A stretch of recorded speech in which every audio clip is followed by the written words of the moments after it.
नमस्कार साथियों, मैं गोविंद मालवीय एक बार फिर से आपके समक्ष हाजिर हूँ इतिहास के कुछ पन्नों को लेकर। सभी को जय हिंद, वंदे मातरम। और जैसा कि आप जानते हो और नहीं जानते हो, जो इस वीडियो सीरीज के अंदर पहली बार है, नया है, उनके लिए मैं बता दूं कि हमने भारत के इतिहास का काफ़ी बारीकी से अध्ययन किया है और आप प्लेलिस्ट में जाकर देख सकते हैं। संपूर्ण भारत का इतिहास हमने एक एक बारीकी के साथ में कवर किया है। इस इतिहास के अंतर्गत हमने प्राचीन भारत के इतिहास को संपूर्ण रूप से देखा है। एक भी सवाल आपके कंपटीशन एग्जाम में नहीं खिसकने वाला है, ये मेरा दावा है। साथ ही साथ मध्यकालीन भारत के इतिहास में भी हमने दिल्ली सल्तनत के जितने भी गुलाम वंश हो, खिलजी वंश हो, तुगलक वंश हो, सैयद वंश हो, लोधी वंश हो, सारे वंशों को देखा है। साथ ही साथ इस सीरीज के अंतर्गत हमने अभी तक मिर्जा जहीरुद्दीन मोहम्मद बाबर की चर्चा की, जलालुद्दीन मोहम्मद अकबर की चर्चा की, नासिरुद्दीन मोहम्मद हुमायूं की चर्चा की, और हमारी चर्चा चल रही थी लास्ट वीडियो में नूरुद्दीन मोहम्मद सलीम खान अर्थात जहांगीर की। तो चलिए शुरुआत कर लेते हैं आज जहांगीर के पार्ट 2 की। नूरुद्दीन मोहम्मद सलीम अर्थात जहांगीर के पार्ट 2 भाग 2 की। जहांगीर का समय मैंने आपको बताया था, वह है 1605 ईस्वी से 1625 ईस्वी तक। कहीं कहीं पर आपको 1627 ईस्वी भी मिलेगा, ठीक है। अधिकांश पुस्तकों में 1605 से 1627 ईस्वी के मध्य लिखा हुआ है, लेकिन ये 1625 से 27 के मध्य का क्या अंतर है और क्या समस्या है इसकी, ये सारी चर्चाएं मैं करूंगा इस वीडियो के अंदर। मैंने आपको लास्ट वीडियो में जहांगीर का फैमिली ट्री बताया था। जहांगीर के समय नूरजहां के अत्यधिक हस्तक्षेप की बात की थी। वो अगर डायग्राम आपने अब तक समझ लिया है तो पूरे जहांगीर के शासनकाल का राजनीतिक इतिहास आपको एज इट इज समझ में आ जाएगा, लेकिन वो समझना सबसे पहले जरूरी है। इसलिए मैंने लास्ट वीडियो में वो पहले समझाया था, ठीक है। एक बार मैं डायग्राम बना लेता हूं ताकि यहां पर आपको टॉपिक पकड़ने में आसानी रहे। जहांगीर की पहली पत्नी बेगम का नाम था मानबाई, ठीक है, जो कि आमेर राजघराने से थी। मानबाई भगवान दास की पुत्री, जिनसे हुआ था खुसरो खान। जहांगीर की दूसरी पत्नी का नाम था भानुमती, जिन्हें अधिकांश इतिहास में जोधाबाई नाम से जाना जाता है, जगत गोसाई नाम से जाना जाता है। जोधपुर के मारवाड़ खानदान से थी। मोटा राजा उदय सिंह जी की पुत्री, जिनसे हुआ था खुर्रम खान अर्थात शाहजहां, ठीक है। तीसरी बेगम का नाम था पीरादे, जिनसे एक पुत्र हुआ था परवेज खान। और चौथी थी नूर ए जहां, जिसका वास्तविक नाम था महरुन्निसा,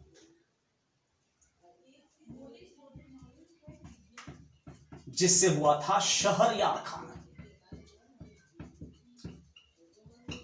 मैंने लास्ट वीडियो में बताया था आपको कि नूरे जहां जो है सलीम से अर्थात जहांगीर से काफी बड़ी थी उम्र में, ठीक है, और सलीम को अपने उंगलियों पे नचाना चाहती थी। प्यार का झूठा दिखावा कर रही थी। ऐसा कहीं लिखा हुआ नहीं है, लेकिन जैसे मैंने इनके जीवन को एनालिसिस किया और आपको बताया, आपको भी महसूस हो रहा होगा कि वास्तव में ऐसा ही था। ये कोई प्यार नहीं था, ये सिर्फ सल्तनत को अपने हाथ में रखने की कवायद थी, चालाकी थी नूरे जहां की। और वास्तव में जहांगीर के शासनकाल में जितने भी निर्णय लिए गए वह नूरजहां के इशारे पर ही हुए हैं, ठीक है।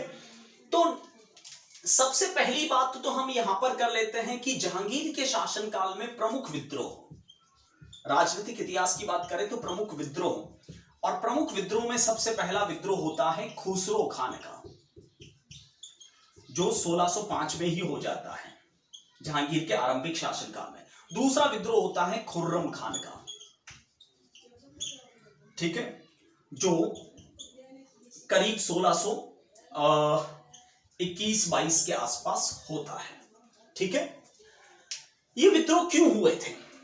वैसे और भी विद्रोह हुए हैं, मलिक अंबर का, महाबत खान का, और भी विद्रोह हुए हैं। जहांगीर के शासनकाल में 4-5 बड़े विद्रोह हुए हैं, लेकिन सबसे पहले शहजादों के विद्रोह देख लेते हैं कि जहांगीर के बेटों ने ही, जहांगीर के शहजादों ने ही अपने अब्बू के खिलाफ विद्रोह क्यों किया। कारण समझना, मैंने आपको कहा था, बताया था कि नूरे जहां अर्थात मेहरुन्निसा और जहांगीर के बीच कुछ कुछ चल रहा था और ये बात बादशाह अकबर को पसंद नहीं थी। इसलिए नूरे जहां का निकाह पढ़वा दिया गया था अली कुली बैग से, एक अफगानी सरदार से, जिसे शेर ए अफगन भी कहा जाता है। ठीक है, तो बादशाह जलालुद्दीन अकबर ने एक दिन नाराज होकर, मैंने लास्ट वीडियो में बताया था, नाराज होकर यह घोषणा कर दी थी कि जहां मेरे बाद यानी अकबर के बाद हिंदुस्तान के तख्त पर खुसरो बैठेगा, ऐसा बादशाह अकबर ने घोषणा कर रखी थी। तो जब जहांगीर जब बादशाह बना, ठीक है, तब उसने बादशाह बनते ही खुसरो को कैद में डलवा दिया, खुसरो को कैद करवा दिया ताकि ये बगावत ना कर सके। ठीक है, खुसरो जब कैद में था तब एक समय खुसरो ने अपने अब्बू को कहा, एक सेकेंड, यहां पर बात को समझने की कोशिश करना। जहांगीर तो अफीम का नशेड़ी था पहले से सलीम, ठीक है, और बाद में वह शराब का भी अय्यास बना दिया था इस नूरे जहां ने, वो तो 24 घंटे शराब पीता था। तो आखिर में खुसरो को कारागृह में डलवाया किसने? जहांगीर ने डाला अपनी इच्छा से या नूरे जहां के इशारे पर हुआ? नूरे जहां के इशारे पर हुआ। ठीक है, तो नूरे जहां के इशारे पर जहांगीर ने खुसरो को कैद में डलवा दिया।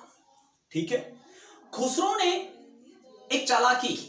खुसरो ने कहा कि मुझे एक दिन सिर्फ कुछ समय के लिए अपने दादा, खुसरो का दादा कौन है? अकबर, की मजार पर मत्था टेकने की इजाजत दी जाए और अकबर की जो कब्रगाह है, मकबरा कहां है? सिकंदरा में, आगरा में। तो मजार पर, मकबरे पर मत्था टेकने के लिए खुसरो को कुछ समय के लिए आजादी मिल गई। जब वो मत्था टेकने के लिए गया तब वहां पर एक सुरंग बना रखी थी इसके लिए, और वो सुरंग के माध्यम से वह भागकर सीधा फरार होकर चला गया तरण तारण।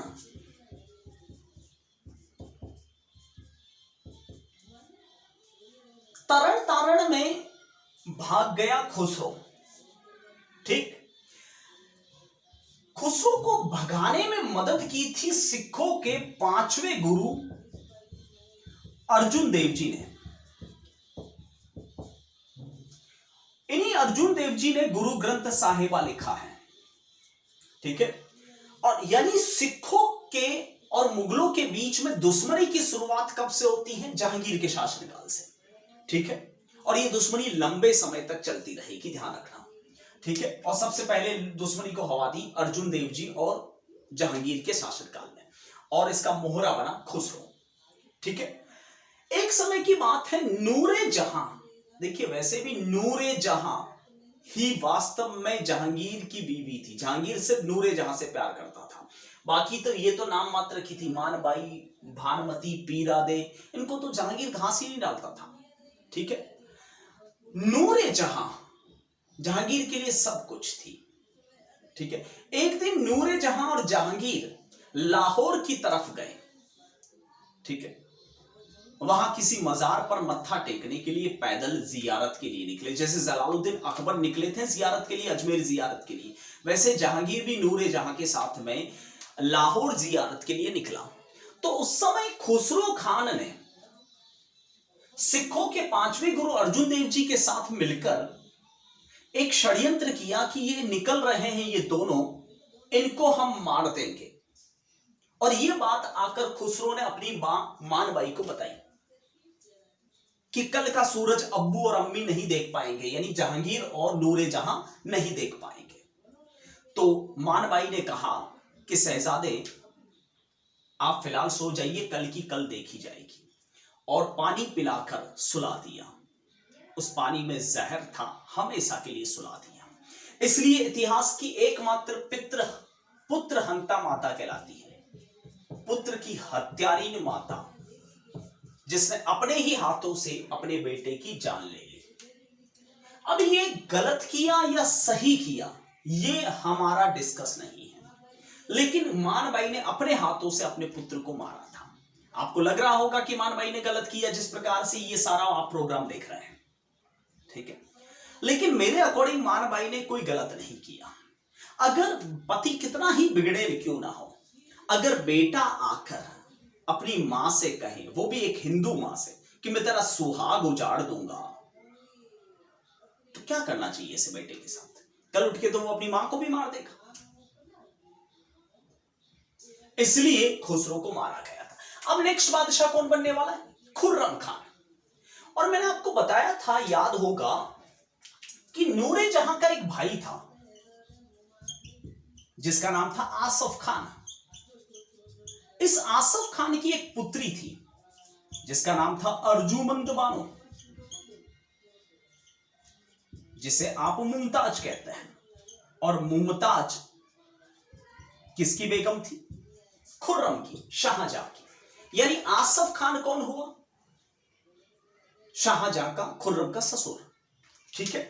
तो मुगल दरबार में अब दो गुट बन चुके थे। एक गुट में आसफ खान और खुर्रम और महाबत खान सेनापति मीरे बख्शी, और दूसरे गुट में जहांगीर और नूर जहां और उसके चमचे। ये दो गुट आपस में ही लड़ते रहते थे, यानी भाई और बहन की भी नहीं बनती थी, ठीक है। अब हुआ यूं कि एक समय की बात है, मैंने आपको बताया था बादशाह जलालुद्दीन अकबर के समय मानसिंह कछवाहा ने काबुल कंधार जीता था, काबुल अफगानिस्तान में। तो काबुल और कंधार पर एक बार फिर से फारस के शाह अली मर्दान ने आक्रमण कर दिया। फारस के शाह अली मर्दान ने आक्रमण कर दिया काबुल और कंधार पर। ये वो काबुल और कंधार है जो मिर्जा मानसिंह कछवाहा ने, मानसिंह प्रथम ने अकबर के शासनकाल में जीते थे मुगलों के लिए। उस पर अली मर्दान यानी फारस जो कि ईरान कहलाता है, वहां के शाह अली मर्दान ने आक्रमण कर दिया। तो स्वाभाविक सी बात है, मुगलिया सल्तनत की ओर से अपने एरिया की रक्षा करनी होगी। तो नूरजहां के कहने पर, नूरजहां के उकसाने पर जहांगीर ने खुर्रम को आदेश दिया कि वह काबुल जाए और अली मर्दान के आक्रमण को रोके। अब नूरजहां ने ऐसा षड्यंत्र क्यों किया था? ये एक तरह का षड्यंत्र ही था। इसलिए किया था कि वहां पर या तो खुर्रम खान मारा जाएगा अली मर्दान के खिलाफ युद्ध करते हुए, और अगर नहीं मारा गया तो पीछे से नूरे जहां, पीछे से नूरे जहां, ध्यान रखना, पीछे से नूरे जहां क्या करेगी?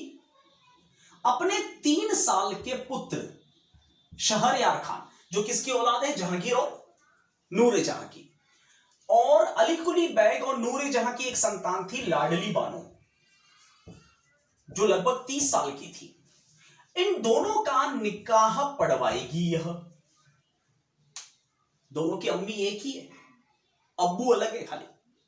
निकाह पढ़वाएगी और जहांगीर को टपकाकर मारकर वह शहरयार खान को बादशाह बना देगी।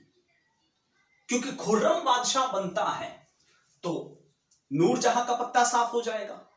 अब तक तो जहांगीर है तो उसको अपने इशारों पर नचा सकती है, लेकिन खुर्रम थोड़ी नाचेगा उसके इशारों पर। इतना भयंकर षड्यंत्र था ये नूरजहां का। तो आसफ खान ने अपने दामाद यानी ससुर जी ने शाहजहां को कहा कि शहजादे, ये मेरी बहन की चाल है जो मुझे पता चल चुकी है, आप काबुल ना जाएं,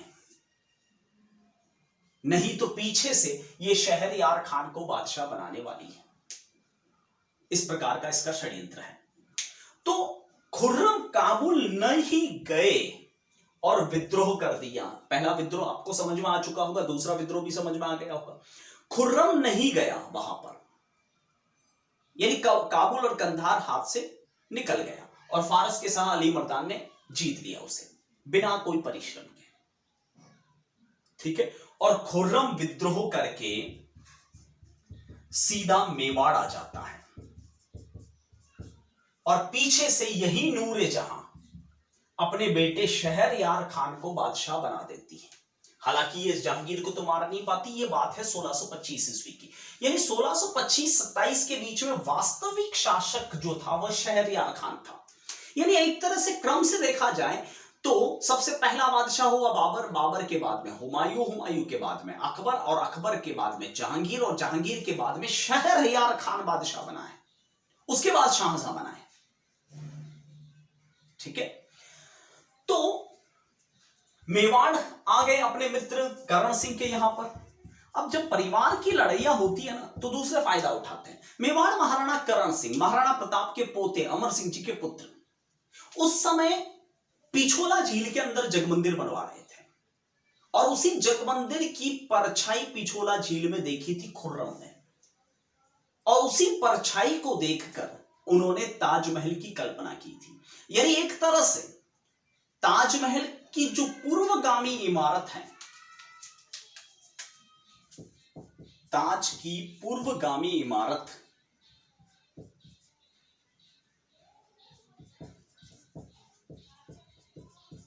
जो है वह कौन सी है? जगमंदिर, उदयपुर के पिछोला झील में। उसके कंगूरे भी ताजमहल जैसे ही बने हुए हैं। कुछ इतिहासकार मानते हैं कि जगमंदिर को ही शाहजहां ने कॉपी किया था। देखिए, जब परिवार की आपसी लड़ाई होती है तो पराये फायदा उठाते ही।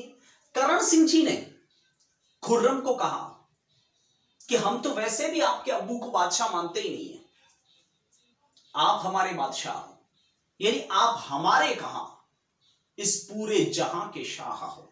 अर्थात शाहजहां नाम भी करण सिंह ने दिया।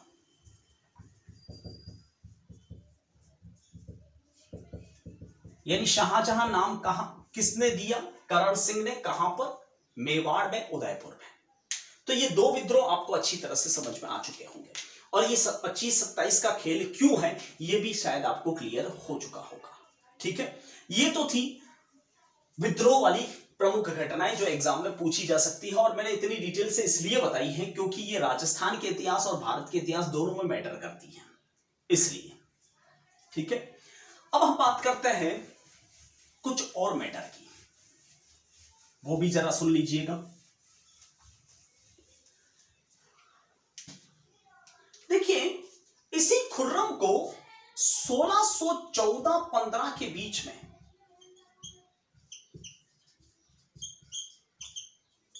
यही खुर्रम 1614-15 में मेवाड़ पर आक्रमण करता है, अमर सिंह जी के ऊपर, महाराणा प्रताप के पुत्र, और प्रसिद्ध मेवाड़ मुगल संधि होती है।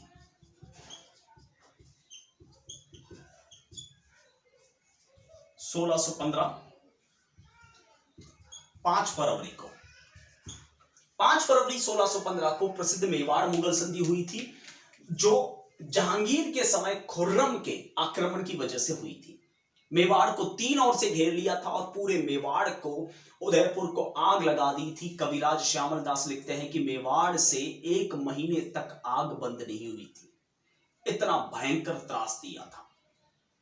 तो अमर सिंह जी के पुत्र करण सिंह ने खुर्रम के पास संधि प्रस्ताव भिजवा दिया था और इसी वजह से खुर्रम और करण सिंह के बीच में दोस्ती भी काफी बढ़ गई थी और इसीलिए करण सिंह जी के पास आए थे खुर्रम मदद मांगने के लिए अपने बाप के खिलाफ, अपनी सौतेली अम्मी नूरजहां के षड्यंत्रों के खिलाफ।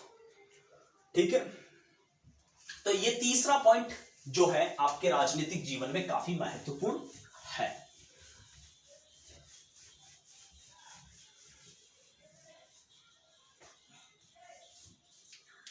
अब कुछ और बिंदु की मैं चर्चा करूं तो करीब 1605-6 के बीच में सबसे पहला एक अंग्रेज अधिकारी आया था जिसका नाम था कैप्टन हॉकिंस, जिसकी मुलाकात आगरा किले में बादशाह जहांगीर से हुई थी। और इसको सूरत में व्यापार की अनुमति दी गई थी। यानी अंग्रेजों की शुरुआत भी यही से होती है। फिर 1615-16 के बीच में एक और अंग्रेज अधिकारी आया था जिसका नाम था सर टॉमस रो। अजमेर किले में बादशाह जहांगीर से मुलाकात की थी और अलीनगर वर्तमान कोलकाता बंगाल क्षेत्र में व्यापार की अनुमति दी थी। अब ये ऐसी दोबारा अनुमति क्यों हासिल करनी पड़ी, उसके पीछे वजह सुनिए। दोबारा अनुमति हासिल करने की जरूरत इसलिए पड़ी थी, इसके पीछे वजह यह थी कि सूरत में पहले से अंग्रेजों का पुर्तगालियों का व्यापार चलता था। पुर्तगाली तो शुरू से सूरत से व्यापार करते थे, मैंने बादशाह अकबर के समय भी बताया था। और उन्हीं पुर्तगाली व्यापारियों को मुक्त करवाने के लिए मानसिंह को भेजा गया था नासिर खान और शेर खान पटौदी के खिलाफ। तो एक व्यापारी को दूसरे व्यापारी पसंद नहीं आते, इसीलिए दोबारा अलीनगर में व्यापार की अनुमति दी गई थी। यानी जहांगीर के शासनकाल से ही ब्रिटिश ईस्ट इंडिया कंपनी का एक प्रकार से पहला पड़ाव शुरू हो जाता है। ठीक है, तो ये कुछ राजनीतिक मुद्दे थे दोस्तों जो मैंने आपको बताए, जो आपके एग्जामों में जहांगीर के काम आ सकते हैं। ठीक है, साथ ही साथ जहांगीर के समय की कुछ सांस्कृतिक घटनाएं जो पहले मैं पूरा मुगल सांस्कृतिक काल अलग से पढ़ाऊंगा आपको, जिसमें उनके स्थापत्य कला, संगीत कला, वो अलग से मैं टॉपिक लेना चाह रहा हूं। एक बादशाह के अकॉर्डिंग अपन नहीं ले तो बेहतर है, या पॉलिटिकली घटनाएं सारी अपन देख लेते हैं। लास्ट में मैं बता देता हूं, जहांगीर का जो मकबरा है वह शाहदरा लाहौर में, और ये मकबरा जो है वह नूरे जहां ने बनवाया था। अब तक मकबरे जो है वह पुत्र बनाते हैं, लेकिन पहली बार बेगम मकबरा बनवा रही है। कितना प्यार है दोनों के बीच में, देख लीजिए। शाहदरा लाहौर में, देखिए कई बार ऐसे भी सवाल उलझाए जाते हैं कि कौन सा बादशाह है हिंदुस्तान से बाहर दफन किया गया या हिंदुस्तान के अंदर दफन किया गया। तो पहला बादशाह बाबर कहां दफन हुआ? अफगानिस्तान, काबुल में, जिस मकबरे का नाम था नूरे अफगन। दूसरा बादशाह हुमायूं, दिल्ली में हुमायूं का मकबरा। तीसरा बादशाह जलालुद्दीन अकबर कहां दफन हुए? सिकंदरा, आगरा में। चौथे बादशाह हिंदुस्तान से बाहर, पहले बादशाह हिंदुस्तान से बाहर, चौथे बादशाह हिंदुस्तान से बाहर, शाहदरा लाहौर में। ठीक है, तो इस तरह से भी उलझाते हैं, तो यहां से भी थोड़ा अलर्ट रहिएगा। मुगल सांस्कृतिक काल में अलग से पढ़ाऊंगा। अगले वीडियो में मैं चर्चा करूंगा बादशाह शाहजहां की, उनके राजनीतिक जीवन के मुद्दों की। तब तक के लिए मैं आपसे विदा लेना चाहूंगा। जय हिंद, वंदे मातरम, thank you, bye, take care yourself.